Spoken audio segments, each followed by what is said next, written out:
All right, so let me show you the first couple of steps of how to get started doing your comic book Photoshop project. Obviously, the first thing we need to do is open Photoshop. And obviously, you're going to be working on this after you've taken your photos and you found your comic. Make sure you save both of those to your desktop. It's a good idea to put all the photos you are going to be using in a folder and label it Photos for Comic Strip, because you are going to be turning those in with your final. All right, so go to File, New, and we are going to be creating the template for our final comic. You can just label it last name, comic strip. And we are going to be using the US paper size, and we are going to change this from a portrait to a landscape. So go ahead and do 11 by 8.5. That should give you plenty of room to place your images along with the original comic. And the resolution we're just going to keep at 300, and the color mode is just going to be RGB. Hit OK when you're done with that. And there it opened our new document. This is the same exact steps we did for our numbers project.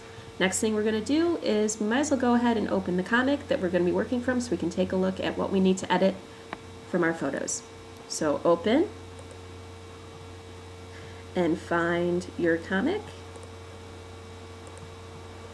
And there's mine. And I'm going to be transferring this onto my new document. So once again, I need to select the entire image, which is Apple A for select all, or Command A. I'm going to make sure I use the Move tool, select that, grab it, and drag it onto our new document. And as you can see, it's really small, so in order to change the size of this, I need to use Free Transform, which is Apple T. And if you hit Shift while enlarging the image, it won't skew it. So grab it and drag it. And this is the same exact steps we did for our numbers project, so this should seem very familiar. And as you notice, it's pixelated. When I hit return, it won't be. Okay, next is I'm going to put my first image that I took of my cat for this first frame of the comic. So I'm going to go to File, Open, and find my cat sleeping. Hit OK. There he is. And once again, I need to take this image and put it onto my new document. So Command A, select all. I'm already on the Move tool, so I can go ahead, grab it, and drag it. And once again, I'm going to enlarge this. So I'm going to use Free Transform again, which is Apple T, and enlarge it. And I see I'm going to have to make some adjustments to this image. Oh, hit Apply. For one thing, I noticed that the cat's facing the wrong direction, so I need to rotate this. So I'm going to go ahead and go to Transform under the Edit mode and go to Rotate 180 degrees. And now he's correct. So I noticed that this image is a little smaller than this one, so I can work with this image, and I can transform a little bit more by going back to the Free Transform, Apple T, and making some adjustments, just a little bit. I want it about the same size as the original frame. It's okay if he's a little skewed there, it's alright. And hit Return. There we go. Now, one thing you notice about the original comic is that there actually is a frame around the image, and you can do that in Photoshop as well. And the way you do that is using the rectangle tool, which is right here. And right now I don't have it set to rectangle, but there's the rectangle tool. And you can go ahead and draw a rectangle around it. Now, notice how it made my photo disappear. That's because it's on top of my original image. To show my photo again on top of the rectangle, I can go ahead and just drag it on top, and there it goes. And you can see I need to adjust this so I can see my frame. So I'm going to make sure I'm on that layer, and I'm going to hit Transform, and I'm going to reduce this a little bit. There we go. All right. There. So now I can also change the width of that rectangle. I'm sorry, the thickness of the rectangle that I drew, because you can see it's a little thicker on the comic strip, and I can do that by going up to layer, going to layer style, and then going to something called stroke. It's also known as pen stroke or pen thickness, and it opens this in this window, and you can see it's the thickness of the line is only 3. So I'm going to increase that to about 5, and I'm going to make sure that the color is black, so I can select there and hit OK. And hit OK, and there we go.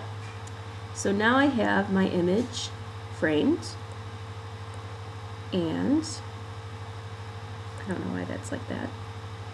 There you go. And now I can also add a speech bubble. Now in Garfield you can see it's kind of a fancy shape, but you don't have to go that fancy. You can actually just use the built-in speech bubble shape that Photoshop has. If you select the rectangle tool again, up at the top you'll see a bunch of options of ways you can change the tool to rounded rectangle, to ellipse, polygon, to a line.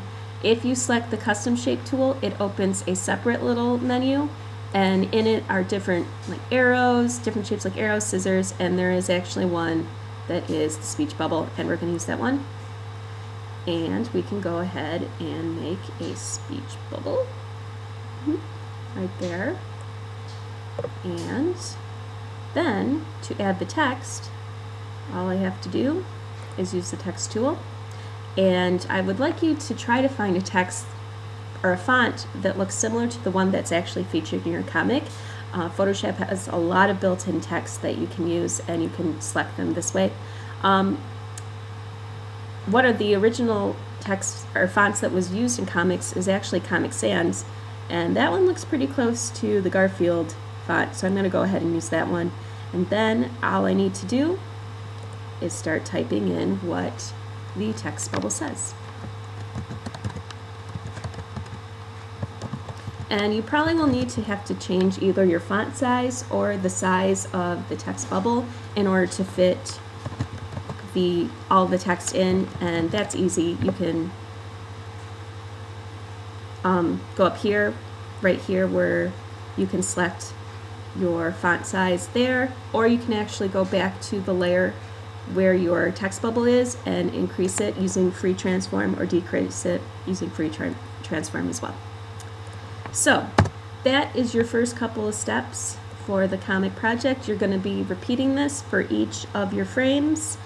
You can also, if you'd like, you can change or try to change the background of your image to let it match, but hopefully when you took your photos you tried to set up the scene to make it as close to the original comic as possible. One way you can change the background color is the same way that we changed the numbers, or when you were isolating your numbers in your number project, where you used the magic wand tool or the quick selection tool to select an area and then go up to image adjustments, and you can adjust the color balance or the hue or saturation to make it like a certain color. So maybe I'll work on that. I will probably isolate this area behind the top of the cat and change it to this turquoise color to make it really look like the original comic. So that's the project so far. I hope everybody's doing a great job, and hopefully I'll see you guys soon.